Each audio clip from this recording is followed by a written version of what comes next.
બોલવાનો અવસર મળે છે।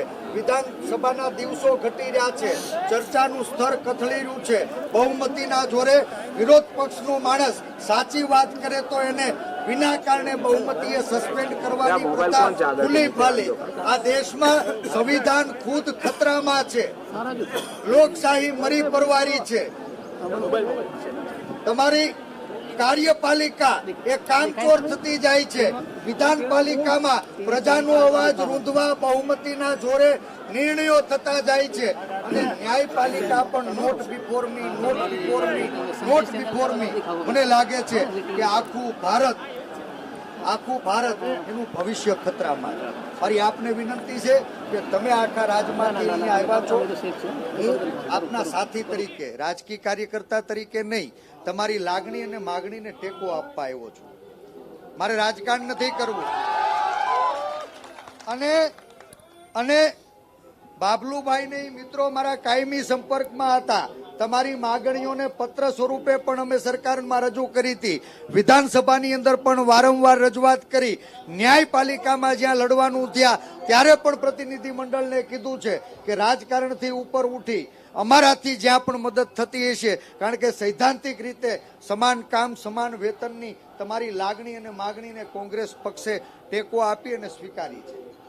કરાર આધારિત નોકરીઓ ખતમ થાય, યુવાનોનું શોષણ બંધ થાય, ફિક્સ પગારથી જે ભારતનું ભવિષ્ય ઘડનારા શિક્ષકો છે એ પીડાય છે, એના બાળકનું ભવિષ્ય એ રૂંધાય છે, તો એમને પણ પૂરતો અવસર મળવો જોઈએ। એના ઘરમાં ઉછરતા બાળકને પણ યોગ્ય શિક્ષણ મળવું જોઈએ, એનું ભવિષ્ય પણ ઘડાવવું જોઈએ। એના માટેની તમારી દરેક લાગણી માગણીની રજૂઆત સરકારે સાંભળવી જોઈએ। કમનસીબે રાજ્ય સરકાર બહુમતીના જોરે સત્તાના મદમાં ભાન ભૂલી અને લોકોની સમસ્યાઓ સાંભળતી નથી, સમજતી નથી, આ સમસ્યાઓનું નિરાકરણ કરતી નથી। ચૂંટણીઓ આવે ત્યારે વાયદા વચનો આપવાના, ક્યાંક ડરાવવાના, ક્યાંક ધમકાવવાના, અને જ્યારે ચૂંટણીઓ પૂરી થાય એટલે ફરી પાછી આપણી આ રાજ્યની પ્રજાની પીડા, તમામ વર્ગ અને વર્ણની પીડા 22 વર્ષ પછી પણ યથાવત છે। આ તમારી માગણી નવી નથી। આજ મારી વિનંતી કે તમે માગણી કરવા આવ્યા, કોઈ હાથમાં તોપ તલવાર ભાલા છરી લઈને નથી આવ્યા,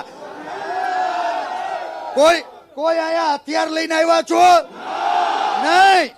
રાજ્યનું ઘડતર કરનારો ગુરુજન, વંદની ગુરુજન, કલમના ઝાટકે દેશની દિશા નક્કી કરાવનારો ગુરુજન આજ પોતાનો અધિકાર માંગવા માટે અહિંસાના માર્ગે એને આંદોલન કરવું પડે, માસ સીએલ મૂકી અને ગાંધીનગર આવવું પડે, એ આ સરકાર માટે શરમજનક ઘટના છે।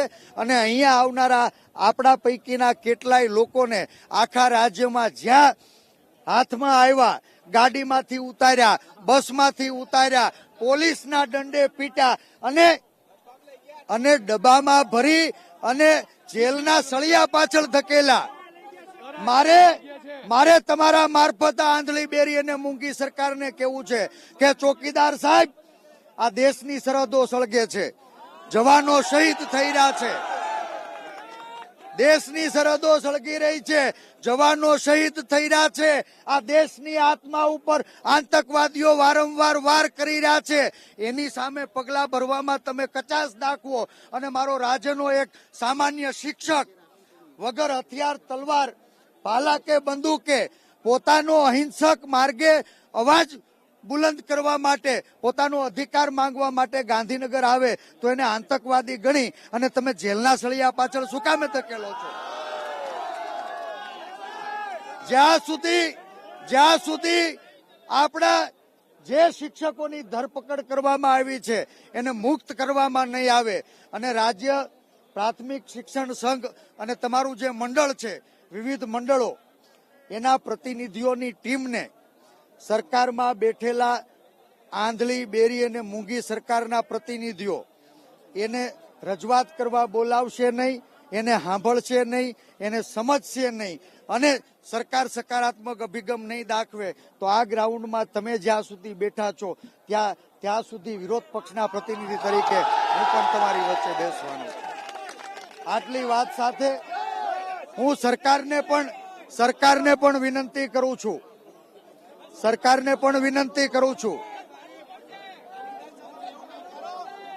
હું અહીંયા છું, સરકારને વિનંતી કરું છું કે આ રાજ્યના હજારો શિક્ષકો એની વ્યથા, એની વેદના એને સરકાર સાંભળે, એના પ્રતિનિધિ મંડળને બોલાવે, એ સમસ્યાઓ સાંભળી સંવાદ સ્થાપી અને સકારાત્મક અભિગમ દાખવે, એના માટે સરકાર સત્વરે પગલાં ઉઠાવે, ઘોષણા કરે એવી વિનંતી કરું.